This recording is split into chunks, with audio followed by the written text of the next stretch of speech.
You can begin at any time. You're all set. Okay, Debbie, thank you very much.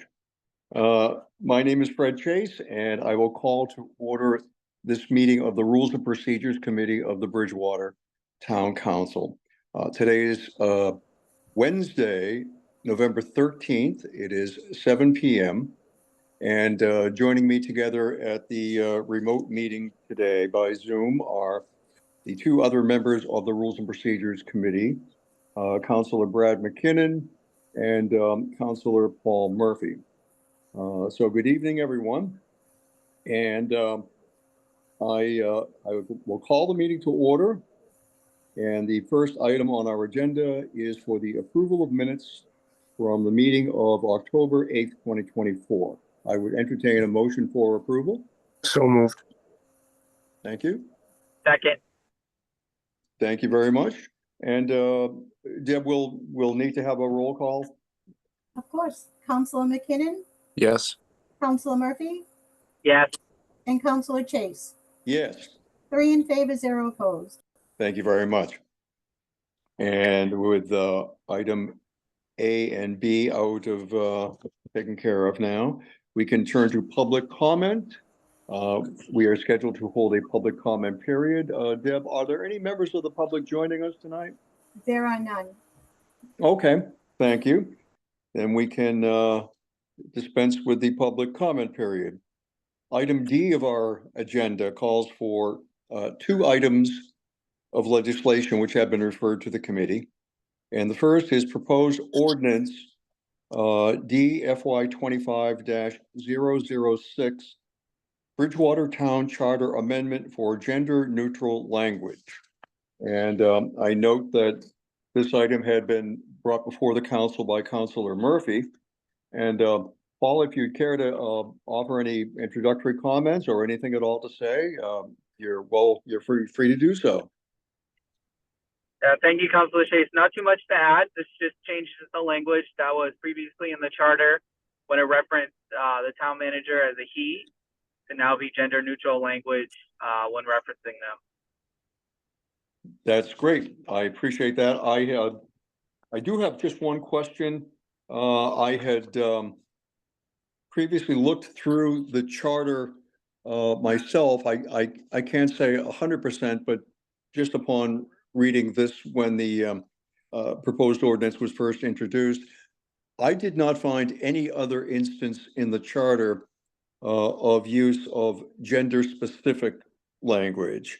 I'm just curious, and I was just hoping you could confirm for me, the entire charter was reviewed for the presence of any additional gender-specific language, is that correct? Yeah, yeah. And was it done at least partly electronically, for, a global word search for the word his and things like that, or is that how it you was? did it? Yeah, that's how I did it. Yep.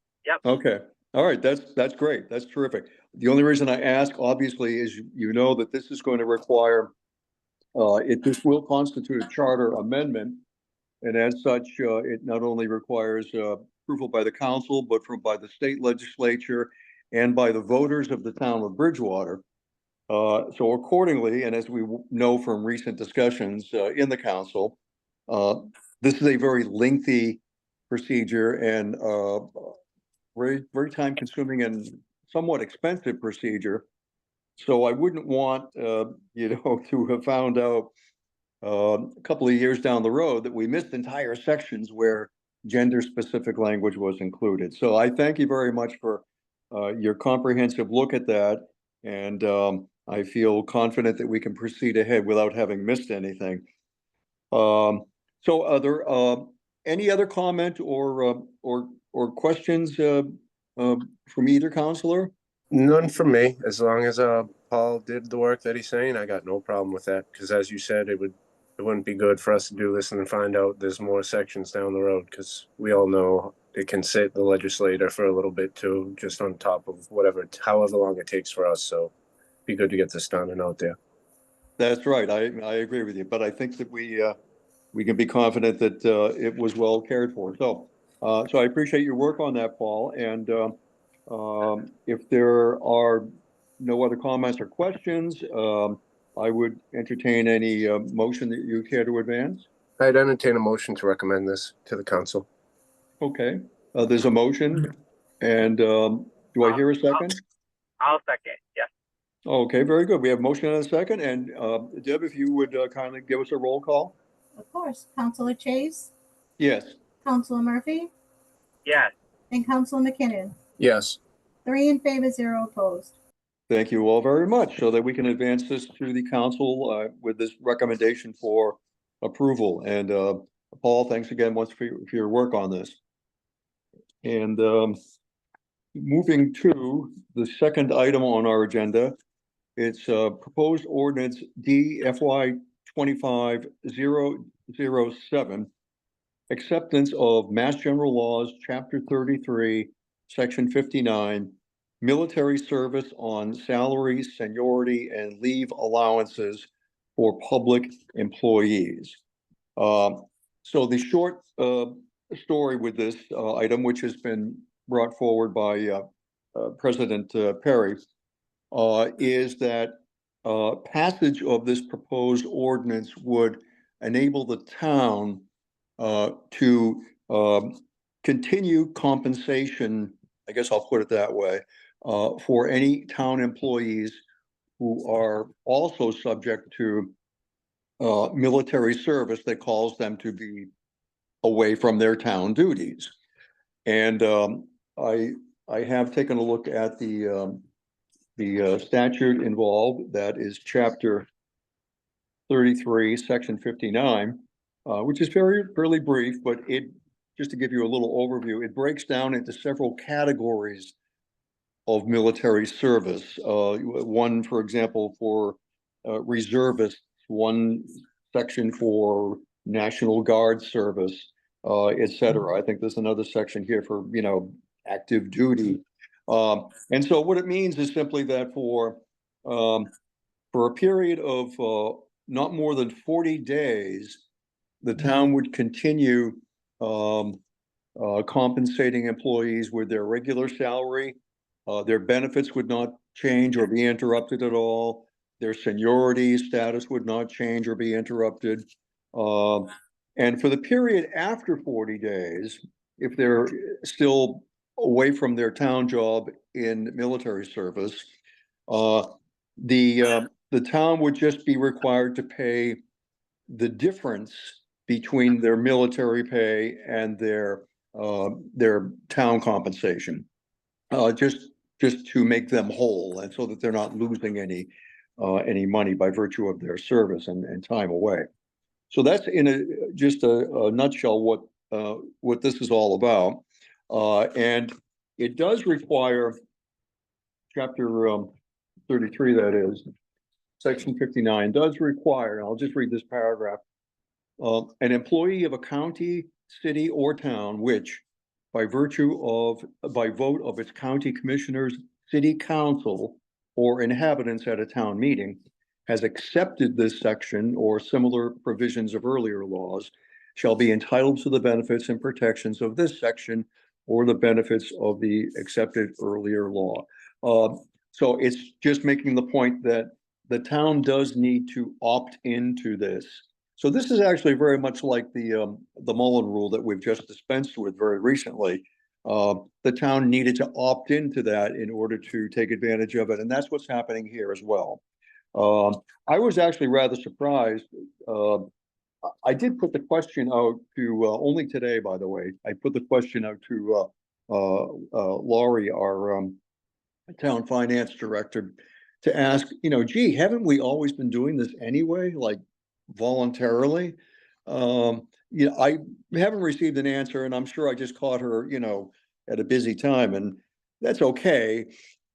I guess the point is, regardless, this would make the requirement, and this would adopt it in accordance with what the law actually requires to make the payment, to make it mandatory, so that service members would be entitled to this benefit. So with that being said, are there any comments or questions, any discussion about this? I got none. I liked most of this. I read through it and I didn't see any issues for amendments or anything, to be honest with you. Okay, oh, good. Anything from you, Paul?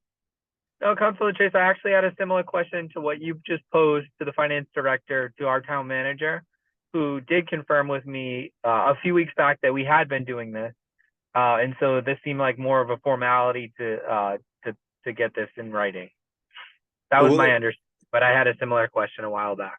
Well, that's good. I'm glad we were on a similar track in that regard. I was kind of surprised, and again, I was hoping that we were doing this anyway. So I guess that is the conclusion, that this is simply formalizing it and making it a mandatory requirement that the town will continue to do this. But it's at least good to know that we've been doing it to this point in any event. So good. I have no other comments or questions. I would be happy to entertain a motion for approval. I'll make a motion to recommend for approval to the town council. Okay, thank you, Council. And do I hear a second? I would second. Okay, very good. Thank you. We have a motion and a second. And Debbie, if you would please once again provide a roll call for us. Sure. Counselor Murphy, Yes. Counselor McKinnon, Yes. and Counselor Chase. Yes. 3 in favor, 0 opposed. Well, thank you all very much. And let me just consult our agenda. And I see that the only item remaining is approval of adjournment. I would welcome any motion for adjournment. Make a motion for adjournment. Very good. I'll Second. second that. How's that? I haven't been able to vote on anything to bring up anything tonight. So, all right. So if we finally could have one more roll call vote, please, Debbie. Counselor McKinnon, Yes. Counselor Murphy, Yes. and Counselor Chase. Yes. And 3 in favor, 0 opposed. Well, thank you very much. And I appreciate your time. This may be one of the shortest meetings you'll participate in during your tenure on the council. But thank you, everyone, and everyone have a great evening. Have a good night, everyone. Bye. Have a good night. Thank you all.